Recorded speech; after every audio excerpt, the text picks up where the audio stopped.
Hello students, आपने देखा होगा कि हम लोगों के नेल्स हर हफ्ते अगर काटते भी हैं तो फिर से नए नेल्स आ जाते हैं।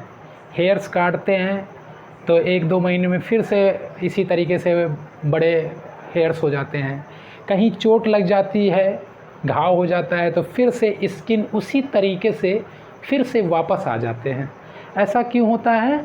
ऐसा इसलिए होता है, यही सोमैटिक सेल डिवीज़न की वजह से। यही टॉपिक हम आज डिस्कस करेंगे कि कैसे सेल डिवीज़न होता है और क्या इसका एप्लीकेशन है।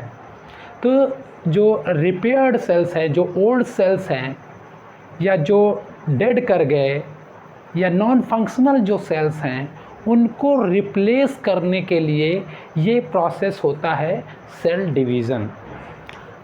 चाहे वो विसरल ऑर्गन में कई बार देखिए ऑपरेशन करते हैं, सर्जरी होती है, फिर से वो उसी तरीके से अपनी इंटैक्ट एंटिटी जो वापस हो जाती है उनकी, फिर से वैसे ही स्किन आ जाते हैं। तो ये सारा जो है प्रोसेस सेल डिवीज़न की वजह से होता है। तो सोमैटिक सेल डिवीज़न और एक रिप्रोडक्टिव सेल डिवीज़न होता है। तो सोमैटिक सेल डिवीज़न जो होते हैं वो रिपेयरिंग करने के लिए होते हैं, टिश्यू रिपेयर करने के लिए या वुंड हीलिंग के लिए आते हैं, ठीक है।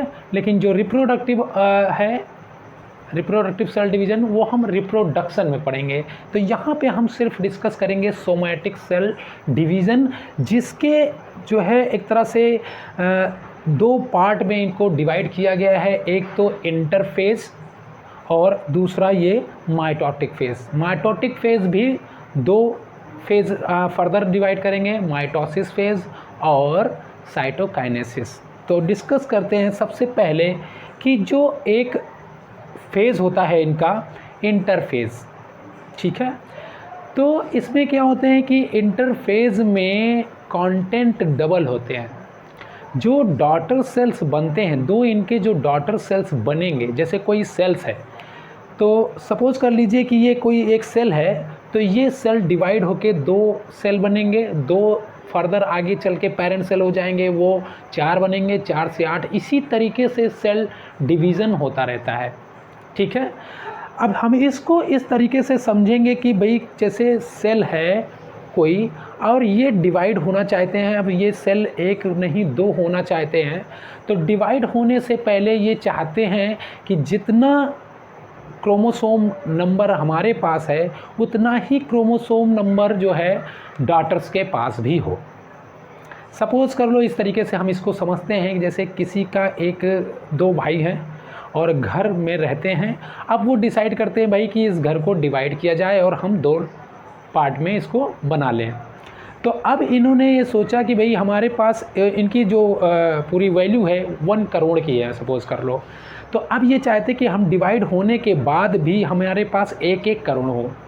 तो भाई अगर 1 करोड़ है आपके पास, अब डिवाइड होने के बाद भी 1-1 करोड़ होगा, तो हमें पहले क्या करना पड़ेगा, 1 करोड़ को 2 करोड़ करना पड़ेगा। तो वैसे ही यहाँ पे होते हैं सेल। ये जो सेल है, ये सेल डिवाइड होने से पहले ये डबल होंगे, तभी ये डिवाइड होके। तो इनका जो क्रोमोसोम नंबर है, आप सबको पता है कि 23 पेयर्स क्रोमोसोम्स होते हैं। तो जब ये डिवाइड होंगे तो 23 हो जाएंगे, इसलिए इनको पहले डबल होना पड़ेगा। तो वो इंटरफेज़ एक टाइम दे दिया गया इनको कि ठीक है, तुम ये इंटरफेज़ में अपने कंटेंट्स को डबल कर लो, ठीक है।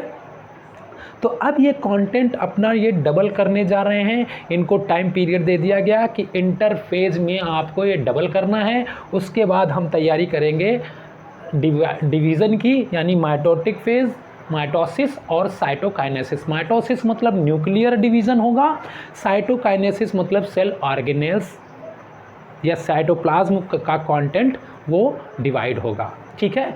वैसे उसी तरीके से समझते हैं जैसे कि किसी घर के अंदर सारे चीज़ें रखी हैं, सोफ़ा, फर्नीचर, बेड और बहुत सारी चीज़ें रखी हैं और एक तिजोरी रख दिया गया है। तो तिजोरी हमारा ये न्यूक्लियस है और बाहर का ये जो कंटेंट है, ये घर के बाहर अदर चीज़ें, अदर एसेट्स हैं, बहुत सारे एसेट्स होते हैं।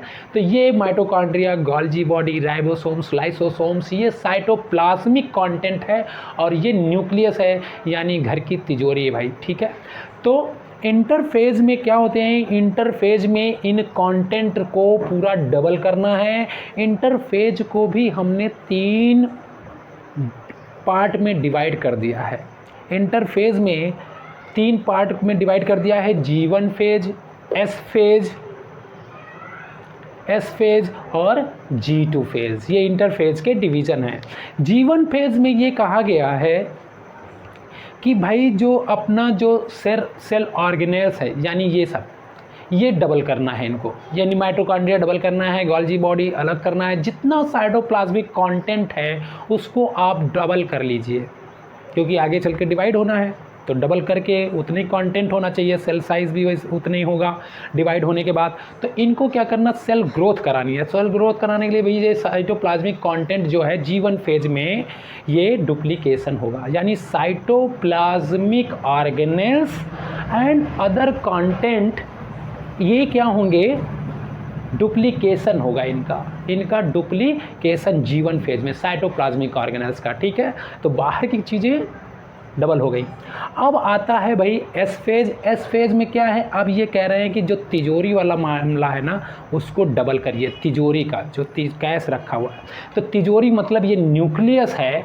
अब इनमें जो क्रोमैटिन्स हैं, ये जेनेटिक मटेरियल हमारा जो क्रोमोसोम्स है, अब इनको डबल करना है। तो सेल में कितने क्रोमोसोम्स होते हैं, 23 पेयर्स यानी 46 क्रोमोसोम्स होते हैं। अब इनको डबल करना है। अब डबल करना है तो फिर ये हो जाएंगे कितने, 92 हो जाएंगे, यानी कि 46 पेयर, पहले 23 पेयर थे, अब ये 46 पेयर हो जाएंगे। तो ये अब इनका डुप्लीकेशन होगा, रेप्लिकेशन होगा डीएनए का। तो पता है कि डीएनए डबल हेलिकल मॉडल होते हैं और वो फिर अनकॉइलिंग होती है और उन पेरेंट लाइन में, पेरेंट स्ट्रैंड में वो कॉम्प्लीमेंट्री जीन चलते हैं। ठीक है, तो कुछ इस तरीके से खुलते रहते हैं। ये हम ओपन कर दिए और फिर ये अनकॉइलिंग हो रही है और नए कॉम्प्लीमेंट्री, एक तरह से ये इस तरीके से कॉम्प्लीमेंट्री स्ट्रैंड तैयार हो जाता है। तो ये पूरी अनकॉइलिंग हो जाती है और सेकेंड वाले में कॉम्प्लीमेंट्री बेस न्यूक्लियोटाइड्स अटैच होते जाते हैं। तो एक तरह से हमको ये 2 अनकॉइल हो जाएंगे तो 2 थ्रेड मिल जाएंगे। ठीक है, तो 2 थ्रेड मिल जाएंगे, यानी कि यहाँ पे अब ये क्रोमोसोम्स डबल हो गए हैं, 46 पेयर्स बन चुके हैं, क्योंकि आगे चल के ये 46 अलग अलग होने हैं, डिवाइड होने हैं। तो डीएनए का यहाँ एस फेज में डीएनए की सिंथेसिस होती है, यानी डुप्लीकेशन रेप्लिकेशन होता है। दूसरा एक ये है कि सेंट्रोसोम्स होते हैं यहाँ न्यूक्लियस के पास, ये सेंट्रोसोम भी डुप्लीकेट होता है यहाँ पे, यानी कि सेंट्रोसोम भी अगर एक है तो ये 2 बनेंगे, क्योंकि एक एक न्यूक्लियस के साथ ये अलग अलग सेल में चले जाएंगे, इसलिए सेंट्रोसोम और डीएनए का डुप्लीकेशन एस फेज में होता है। ठीक है भाई, यानी कि न्यूक्लियस यानी तिजोरी का कंटेंट अब डबल हो गया। अब आते हैं G2 फेज में।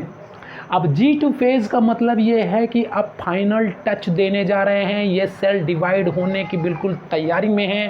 अब ये चेक करना चाह रहे हैं कि भाई जो भी चीज़ें ज़रूरत हैं, यानी सेल का ग्रोथ कंटिन्यू बढ़ता जाएगा, प्रोटीन की सिंथेसिस होगी, एंजाइम जो ज़रूरत पड़ेंगे एंजाइम उनकी सिंथेसिस हो जाएगी। ठीक है, तो यहाँ पे प्रोटीन सिंथेसिस, एंजाइम सिंथेसिस और फर्दर सेल ग्रोथ इस G2 फेज़ में चलेगा। ठीक है, तो अब ये 3 फेज़ इंटरफेज़ में G1 फेज़ क्या होता है, सबसे एक तरह का लॉन्ग फेज होगा, 8 से 10 आवर्स का होगा, 8 से 10 घंटे का ये G1 फेज चलेगा और लगभग 8 ही घंटा ये एस फेज कंप्लीट करेगा और फर्दर ये 4 to 6 आवर्स G2 फेज का होगा, यानी ये 24 लगभग 20 to 24 आवर्स में ये लगभग ये G1 एस फेज और G2 फेज चलता है। कुछ जो सेल्स होते हैं वो G1 फेज में ही लगातार एफर्ट करते रहते हैं। यानी सेल ग्रोथ ये कह तो दिए कि चलो अच्छा इसको डिवाइड कर लो भाई, 8 से 10 घंटे में इसको डबल कर लो, साइटोप्लाज्मिक कंटेंट अपना कर लो, लेकिन ये एक तरह से इससे इस फेज से मूव होकर इस फेज में जाना ही नहीं चाहते। इनका कहने का मतलब अब ये डिवाइड करने वाला जो जैसे इरादा है वो चेंज कर चुके हैं। तो अगर ये जीवन फेज से एस फेज में नहीं जाता है, जीवन फेज में ही साइटोप्लाज्मिक ऑर्गेनेल्स में ही ये ग्रोथ करते रहते हैं और G0 फेज कहते हैं उसको, फिर ये सेल डिवीज़न से बाहर हो जाते हैं, इस सेल साइकिल से बाहर हो जाते हैं और उस फेज को कहते हैं G0। नॉन डिवाइडिंग सेल्स हैं ये G0। जैसे कि नर्व सेल्स होते हैं, मोस्टली नर्व सेल्स इसी G0 फेज में पड़े होते हैं, वो आगे फर्दर S फेज में नहीं जाते, G2 फेज में नहीं जाते, माइटोसिस फेज उनकी नहीं होती। अगर एक बार ये G1 फेज से S फेज में चले गए, DNA सिंथेसिस हो गई, क्रोमोसोम्स की सिंथेसिस हो गई, डुप्लीकेशन हो गया, तो फिर सेल डिवीज़न ज़रूर होगा, सेल डिवीज़न हो जाएगा। अगर G1 फेज में ही पड़े रहे तो G0 फेज में चले जाएंगे, सेल साइकिल से ये बाहर हो जाएंगे। ठीक है, क्लियर है भाई। तो G0 फेज हो गया, यानी कि लॉन्ग लास्टिंग तक है, G1 फेज में ही पड़े हैं, इसी को G0 फेज कह दिया। S phase, G2 phase. अब यहाँ पे ये क्लियर हो गया कि इंटरफेज में ये हमारा काम हो गया। अब ये माइटोटिक फेज में इंटर करेंगे, माइटोटिक फेज में इंटर करेंगे, फिर और माइटोटिक फेज भी दो फेज में माने, माइटोसिस यानी न्यूक्लियर डिवीज़न और साइटोकाइनेसिस यानी साइटोप्लाज्म का डिवीज़न।